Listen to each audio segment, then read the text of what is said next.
भोलेनाथ जी के जितने भी भक्त जन उपस्थित बानी ई गीत रउआ लोग खातिर हम परोसा औकरी बात है कलयुग का अप्सरा जन है लोग कहे के बका दीवाना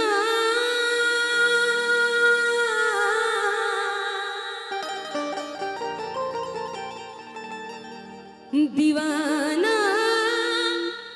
हे भोले बाबा पूरा संसार रोवे बा दीवाना हे भोले बाबा पूरा संसार रोवे बा कि पूरा सारे रोवे बा दीवाना दीवाना दीवाना हे भोले बाबा पूरा संसार रोवे बा दीवाना हे भोले बाबा पूरा संसार रोवे बा दीवाना हे भोले बाबा पूरा संसार रोवे बा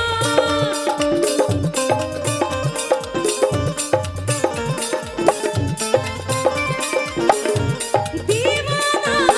हे भोले बाबा पूरा संसार रोवे बा पूरा संसार रोवे बा दीवाना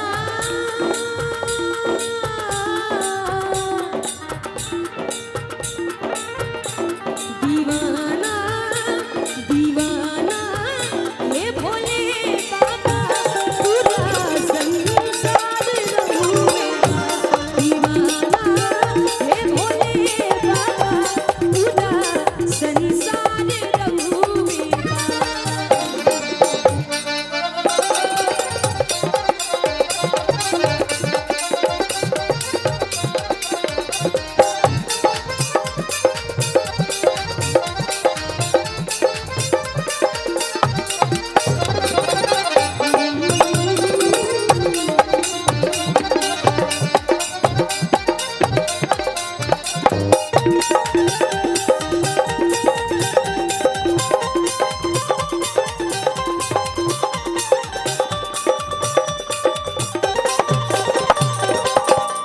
कहा जाता है जो हमारे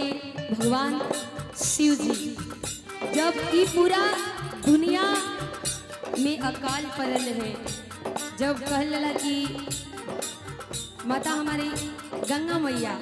जब पूरा क्रोधित हो गई रहली पूरा बाढ़ के चारों ओर पानी की पूरा सैलाब आवत रहे तब हमने के भगवान जी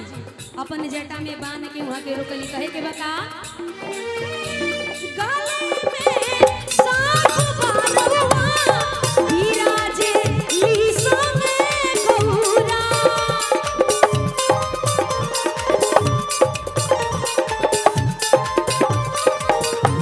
गले में साथ बारवा विराजे ईसा में गौरा विराजे ईसा में गौरा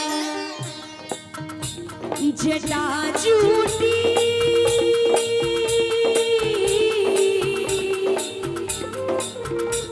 जटा झूठी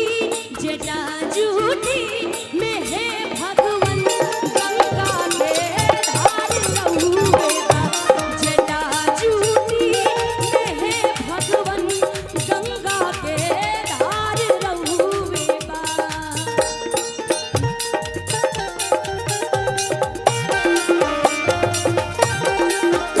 बजानो ढोल संग में अब धूमी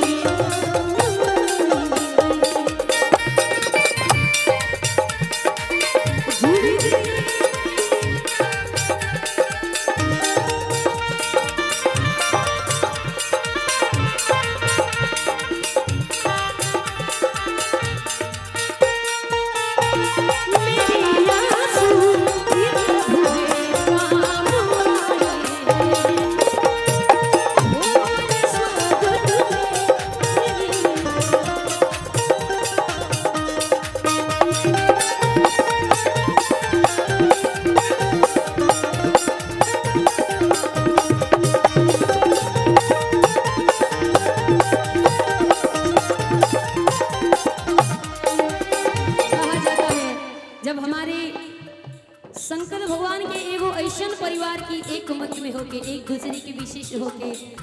हमनी के आज कल के युग में अगर केहू के पास आवे जाए के सुविधा, अच्छी खासी पब्लिसिटी, अच्छा खासा दाम अगर हो जाता है तो लोगन के तेवर आसमान छुए लगता। लेकिन ये पूरा सृष्टि के रचैया, वो पूरा धन के देवे वाला भगवान कहाँ विराजमान बानी, हम सबके मालूम बा। कहे के बका जहानमा जानता सारी कीर्तिया बा सबसे प्यारी।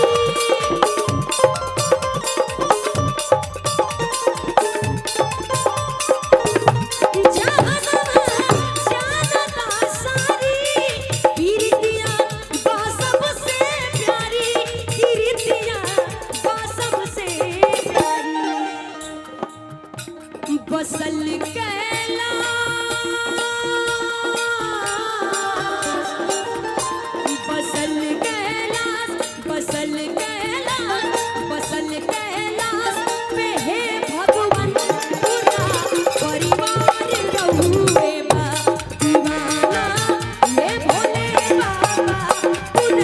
some